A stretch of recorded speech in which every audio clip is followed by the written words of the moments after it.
Hello प्यारे बच्चों, मैं राज सर आज आपको 9th क्लास के मोस्ट इम्पोर्टेंट टॉपिक लाइन और एंगल पढ़ाने आया हूं। और आप सभी ऐसे ही बने रहिए मेरे आगरा वाले चैनल पर। आगे देखिए, जैसा कि आप देख पा रहे हैं, ये आपकी एनसीईआरटी की बुक है 9th क्लास की, और उसमें आपका टॉपिक है आज का लाइन और एंगल। तो मेरे प्यारे बच्चों, मैं लाइन और एंगल के बारे में आपको पहले बेसिक नॉलेज दे देता हूं कि लाइन एंगल होता क्या है। तो लाइन, जैसा कि आप नाम से जान रहे हैं,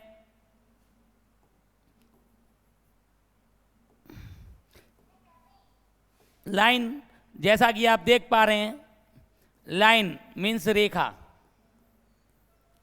रेखा, ये भी एक रेखा है, ये भी एक रेखा है, ये भी एक रेखा है।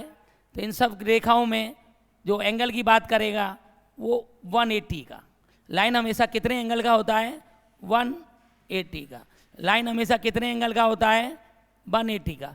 अगर वो लाइन पार्ट 2 में ब्रेक हो जाए तो उस दोनों एंगलों को प्लस करने के बाद आपका 180 बनता है। देखें बच्चे, ए बी सी डी, अगर आप देखें तो आपका ए बी सी जो लाइन है, ए बी सी जो लाइन है वो कितने का होगा? 180 का। और अगर वो दो पार्टों में ब्रेक होता है तो angle A B D plus angle, ये पहला पार्ट और ये दूसरा पार्ट, इसका दूसरा पार्ट ए बी डी के बाद सी बी डी है, सी बी डी। अगर इन दोनों को जोड़ दिया जाए तो आपका 180 बन जाता है।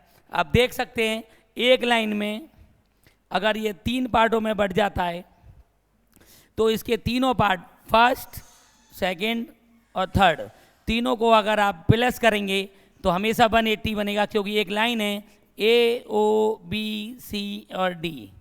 अगर इसका पहला एंगल देखेंगे तो ए ओ सी होगा, इसका दूसरा एंगल देखेंगे तो एंगल सी ओ डी होगा, और इसका तीसरा एंगल देखेंगे तो एंगल बी ओ डी होगा।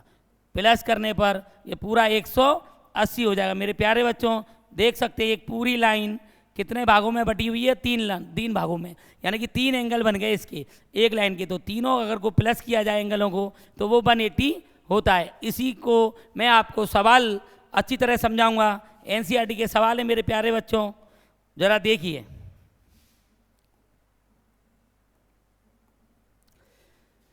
एनसीईआरटी का जो पहला क्वेश्चन है, एनसीईआरटी का जो पहला क्वेश्चन है वो आपका, मेरे प्यारे बच्चों, जो एनसीईआरटी का वो पहला क्वेश्चन है, जरा देखेंगे। आपका आज का टॉपिक लाइन एंड एंगल।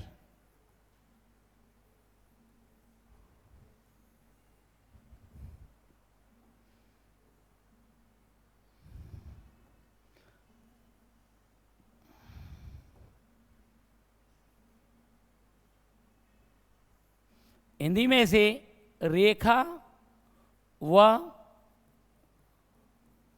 कोण बोलते हैं, रेखा और कोण बोलते हैं। इसका जो पहला सवाल है आप देखेंगे, इसका पहला सवाल जो है वो हमें क्या कह रहा है कि एंगल ए ओ सी जो है वो एंगल बी ओ ई दोनों को प्लस करके 70 है। इसका मतलब उसने हमें दिया है, मेरे बच्चों, क्वेश्चन में ये दिया गया है, गिवन है कि angle A O C plus angle B O E plus करने के बाद 70 है। और इसने एक और चीज़ दी है, angle B O D equal to 40 degree. और आपसे वो फाइंड क्या करवा रहा है ये जरा देखिए। फाइंड मतलब ज्ञात करना है। ज्ञात क्या करना है मेरे बच्चों? एंगल बी ओ ई हमें निकालना है, और प्रतिवर्ती एंगल सी ओ ई, इसको इंग्लिश में रिफ्लेक्स एंगल सी ओ ई निकालना है। मेरे प्यारे बच्चों, आप क्वेश्चन आपके सामने लिख दिया गया है और इसका डायग्राम देखेंगे तो एक इसका डायग्राम में ए है, ओ है, बी है, एक लाइन काटा हुआ है सी है, डी है, और एक इधर से गई हुई रेज है ई। आप देख सकते हैं इस सवाल का डायग्राम ये रहा, क्वेश्चन ये रहा। जो दिया गया है सवाल में, जिसका यूज करना है वो ये है, जिसका यूज करना है वो ये है, और जो फाइंड करना है हमें वो ये है, और रिफ्लेक्स ऑफ COE ये निकालना है। तो मेरे प्यारे बच्चों, इसे कैसे निकालते हैं ज़रा ध्यान से देखिएगा। सबसे पहले आप इसमें लाइन देखिए, सबसे पहले आप इसमें लाइन देखिए। जो मैंने आपको बताया कि लाइन में जितने भी पार्ट बनेंगे उन सबको प्लस करके 180 होता है। तो मेरे प्यारे बच्चों, एक लाइन AOB क्या है? एक लाइन है। AOB क्या है? एक लाइन। उस लाइन के कितने पार्ट हो रहे हैं? 1, 2 एंड 3। इस लाइन के कितने पार्ट हो रहे हैं? 1, 2, 3। तो आपको तीनों को प्लस करना पड़ेगा। Angle AOC plus angle COE plus angle BOD बराबर 180। ये आपको मैंने पहले बता दिया है। अगर AOB एक लाइन है तो AOB लाइन के जितने भी फैक्टर हो रहे हैं, एंगल के पार्ट हो रहे हैं 1, 2, 3, तीनों को प्लस किया जाएगा। पहला एंगल है AOC, फिर CODE, और फिर EOB या BOE, आप नाम उल्टा भी ले सकते हैं। BOE ध्यान से देखिए बच्चों, ये BOE है, ये BOE है। अब जिसमें AOC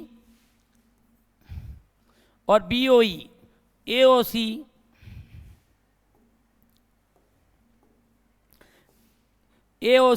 और BOE को प्लस करके हमें पहले से गिवन है, इसका यूज करेंगे कि AOC और BOE को जोड़ के कितना आ रहा है? AOC और BOE को जोड़ के 70 दिया गया, प्लस एंगल COE मेरे पास नहीं है, अब वो निकालना है। आप देख सकते हैं COE आपके पास कहीं भी नहीं है, तो 70 अगर हम उधर ले जाएंगे तो एंगल COE बराबर 180 माइनस 70 हो जाएगा।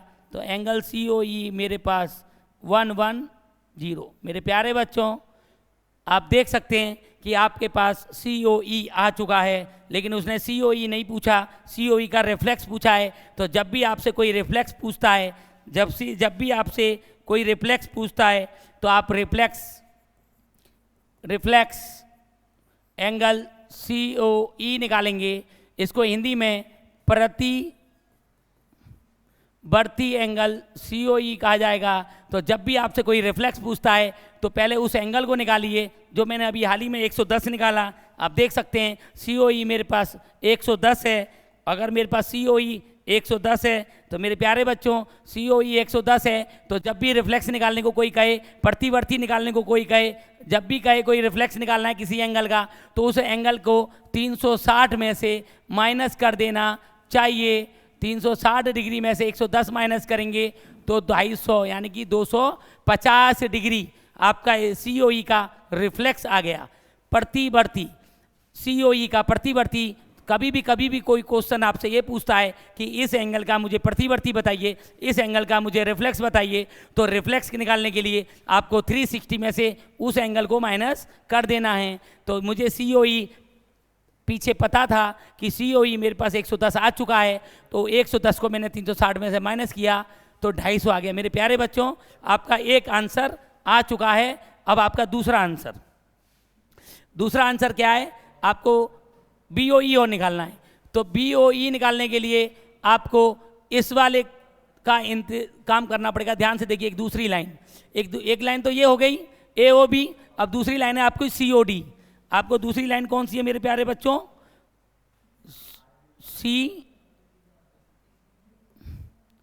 COD as line. COD क्या है? एक लाइन है। अगर COD लाइन है तो COD में बनने वाले सारे एंगल, COD में बनने वाले नंबर 1, नंबर 2 और नंबर 3, COD में 3 एंगल बने हुए हैं, 1, 2, 3 पार्ट हैं। तो तीनों पार्टों को अगर आप लिखेंगे तो मेरे प्यारे बच्चों देखेंगे, पहला एंगल है COE, पहला एंगल है COE प्लस, दूसरा एंगल है BOE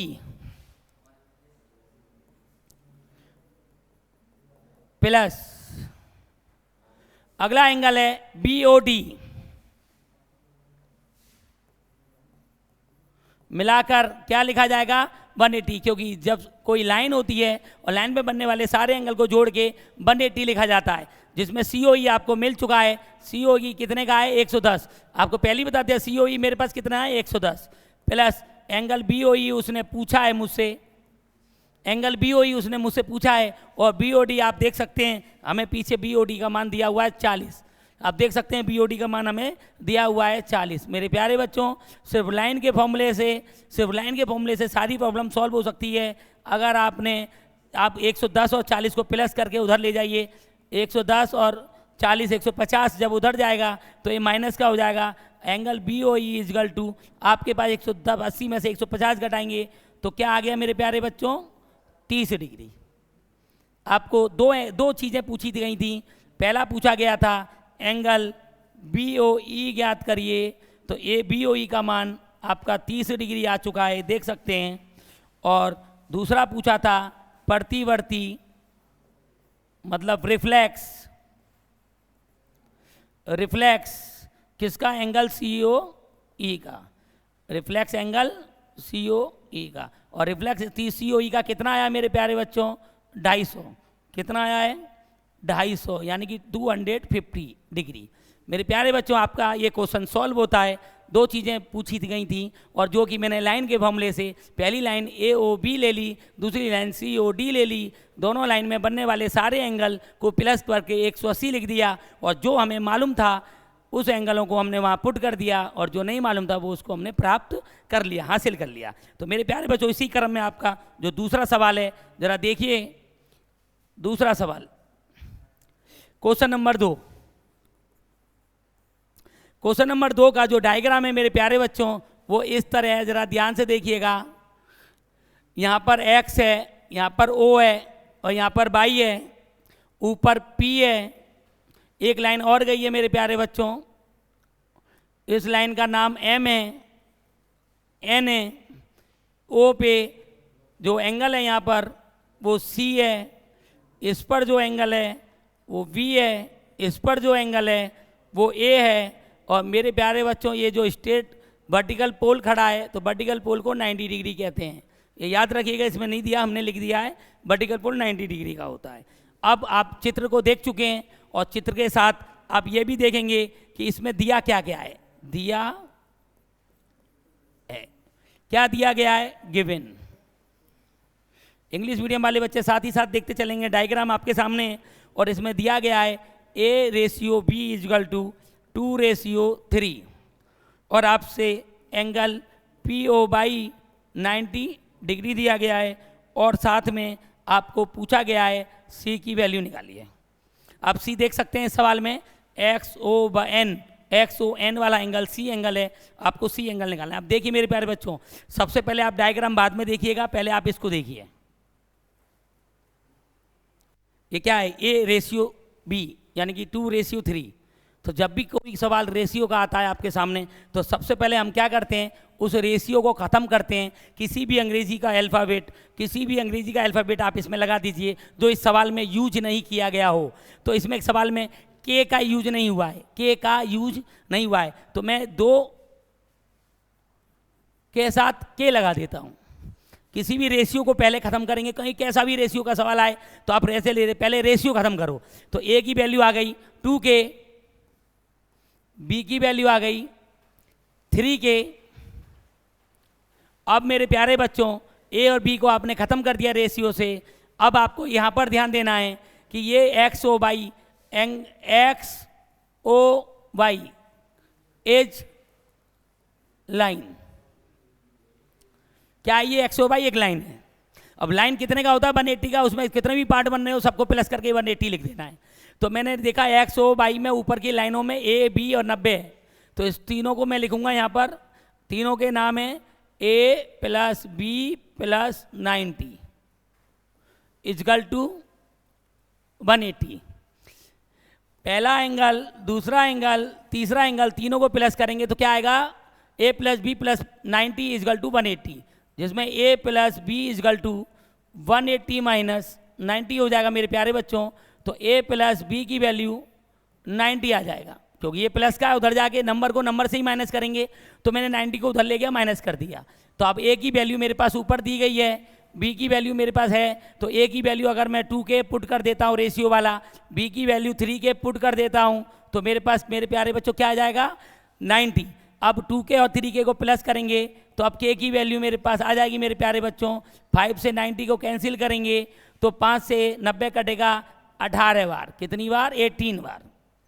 5 से 19 18 बार कैंसिल होता है, तो आपके पास किसकी वैल्यू आ गई मेरे प्यारे बच्चों, के की। अब के तो आपका माना हुआ है, आपने अपनी तरफ से लिया था, जब आपने अपनी तरफ से लिया था तो इसको वापस उस जगह पे पहुंचा दो जहां लिया था, तो हमने यहाँ पे लिया है मेरे प्यारे बच्चों।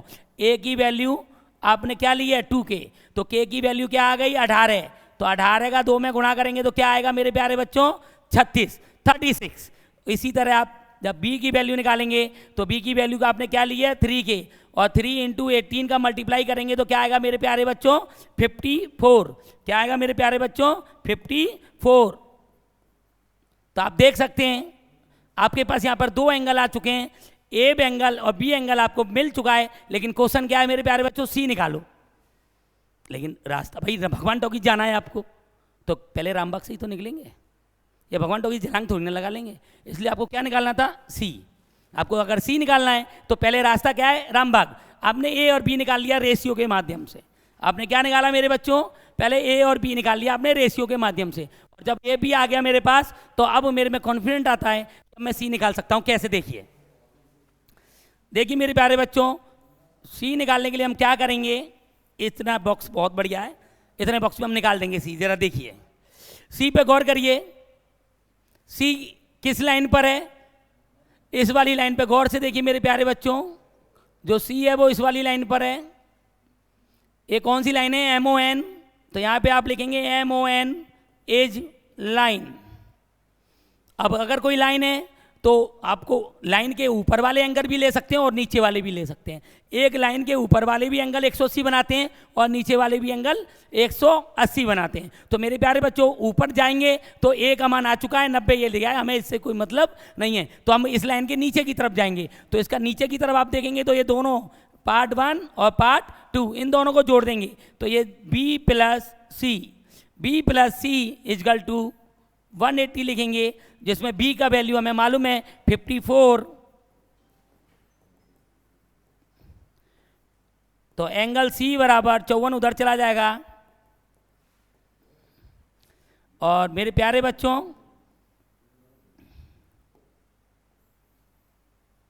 एंगल C इजगल टू 154 में से अगर ये घटा दिया जाए तो 180 में से अगर 54 घटा दिया जाए तो एंगल C की वैल्यू 126 आ गया। मेरे प्यारे बच्चों क्वेश्चन क्या था, आप C की वैल्यू निकालिए। तो C के लिए आपको B मालूम होना चाहिए, A मालूम होना चाहिए। तो आपने क्या किया, A और B का रेशियो आपने सबसे पहले खत्म कर दिया। कोई भी इंग्लिश अल्फ़ाबेट लगा दीजिए। तो K नहीं था इस सवाल में तो K लगा दिया। अब मैंने क्या देखा कि ये X और Y क्या एक लाइन है, और लाइन का आपको फॉर्मूला मैं बता चुका हूँ कि अगर इस लाइन के अंदर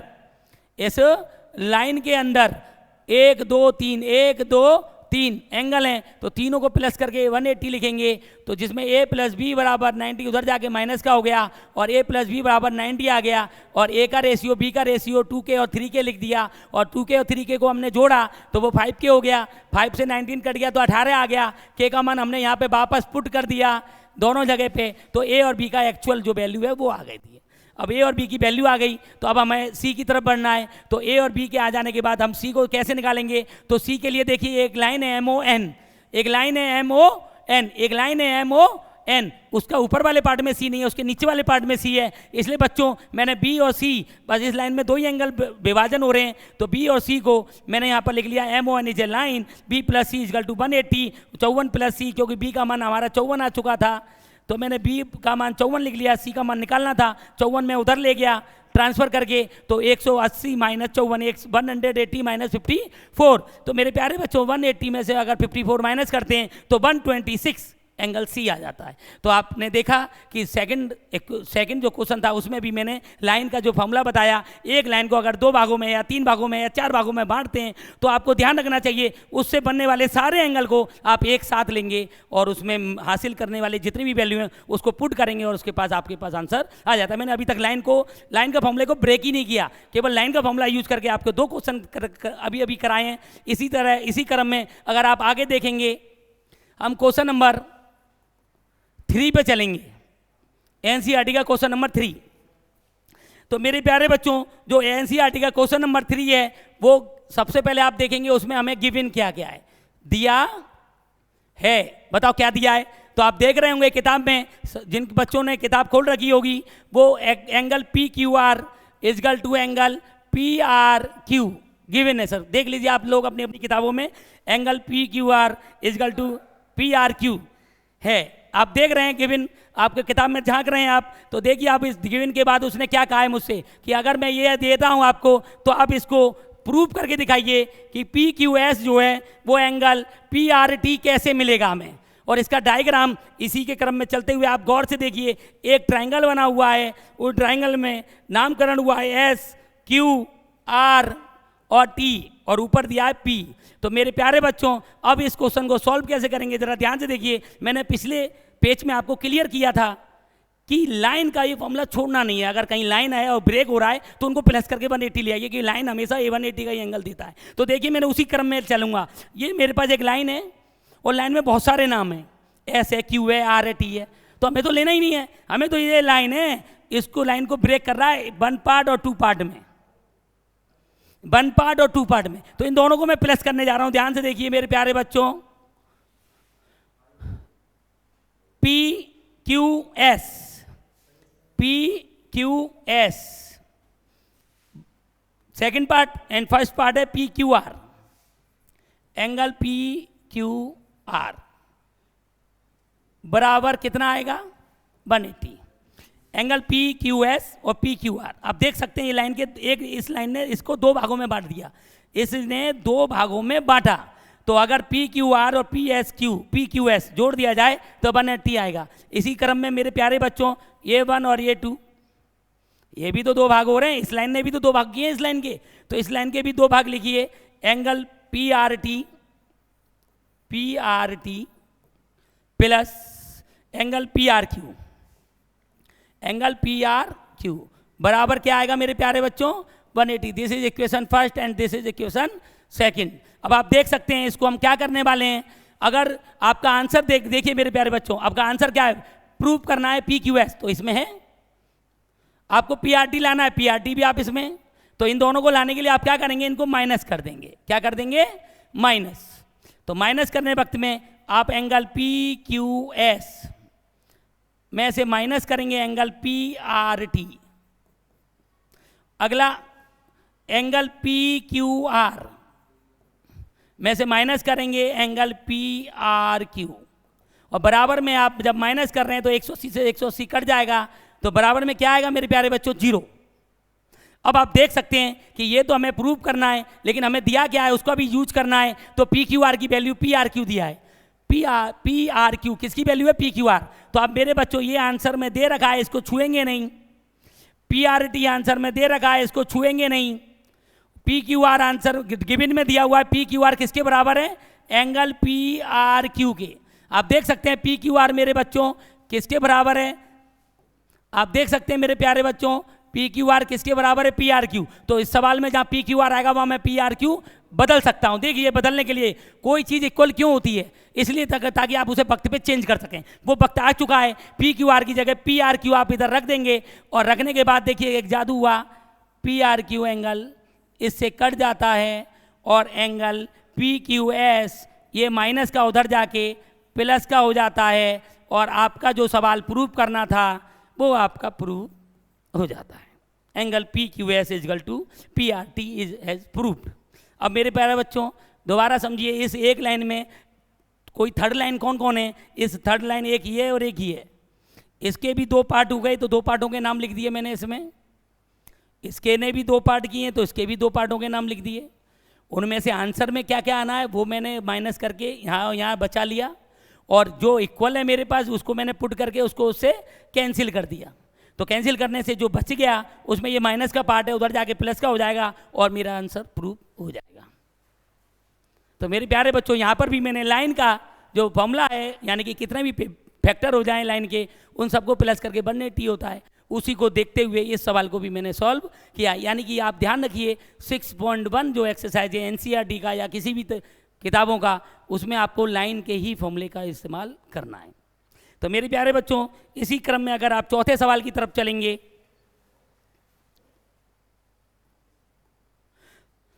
चौथे सवाल की तरफ चलेंगे तो इसका 14 सवाल तो बहुत ही ईजी है मेरे प्यारे बच्चों।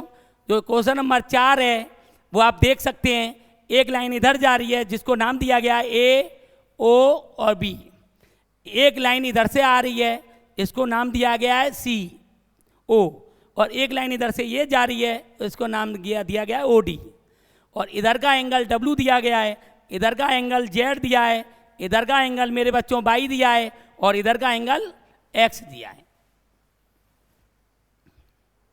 और इसका क्वेश्चन क्या है, क्वेश्चन से पहले आप समझिए इसने दिया क्या है, गिवन। आप किताब में हैं तो किताब में देख सकते हैं, इसमें गिवन दिया हुआ है x plus Y equal to W plus Z. यानी कि उसने कहा है सवाल वाले ने कि x प्लस वाई जो है वो डब्ल्यू प्लस जेड के बराबर है।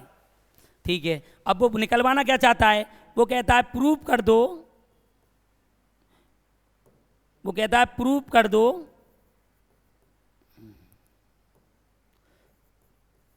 क्या प्रूव कर दें कि angle A O B, angle A O B, A O B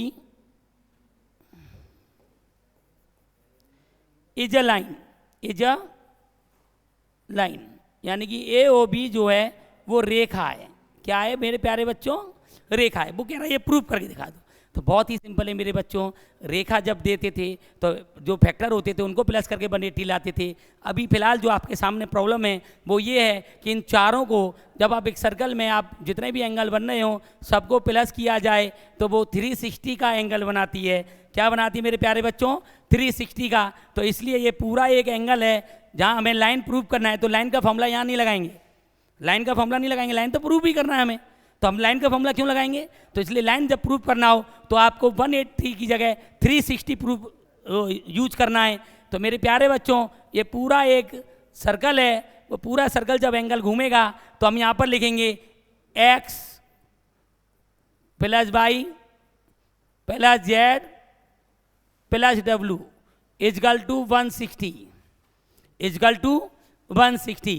तो मेरे प्यारे बच्चों x बाई जेड और डब्ल्यू सबको अगर मिला दिया जाए तो एक सर्कल बनता है, सर्कल 360 का होता है। तो इस एंगल में आपको अब ये यूज करना है जो दिया है, यानी कि x प्लस वाई बराबर डब्ल्यू प्लस जेड रख दो, या डब्ल्यू प्लस जेड बराबर x प्लस, या तो इधर का मान उधर रख दो या उधर का मान इधर रख दो। तो मेरे प्यारे बच्चों x प्लस वाई प्लस, अब डब्ल्यू और जेड नहीं रख रहा हूँ मैं क्योंकि डब्ल्यू प्लस जेड किसके इक्वल है, एक्स प्लस वाई के। तो डब्ल्यू प्लस जेड की जगह मैं एक्स प्लस वाई रख दे रहा हूँ और वो इक्वल 360 है। एक्स एक्स को प्लस करूँगा तो 2x हो जाएगा, वाई वाई को प्लस करूँगा तो 2y हो जाएगा, 360 मेरे प्यारे बच्चों। तो इसमें 2 कॉमन आएगा, x plus Y equal to 360, और 2 से अगर 360 कैंसिल होता है तो x प्लस वाई बराबर 180।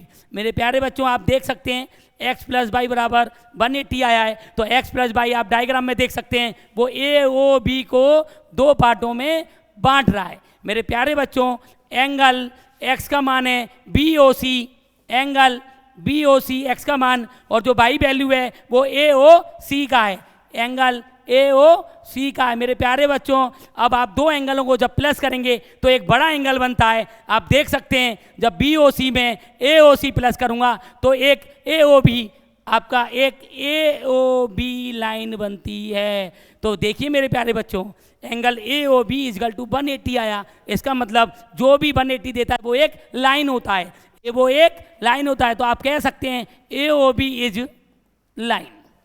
क्वेश्चन प्रूव होता है। मेरे प्यारे बच्चों, क्वेश्चन नंबर 4 इसी क्रम में मैंने आपको कोशिश किया कि पूरा का पूरा अच्छी तरह समझा सकूं। तो अब मेरे प्यारे बच्चों, इसमें आगे के 2-3 सवाल और रह गए हैं, तो आप समझिएगा अच्छी तरह कि ये 4 सवालों की प्रैक्टिस कीजिएगा, बार बार रिपीट करके आप वीडियो को देखेंगे जितनी बार उतनी बार और अच्छी तरह समझ में आएगा।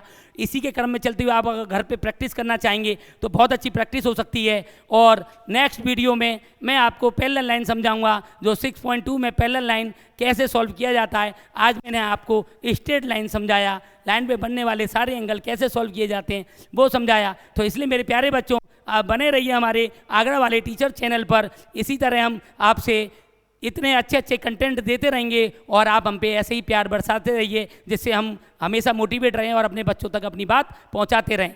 धन्यवाद।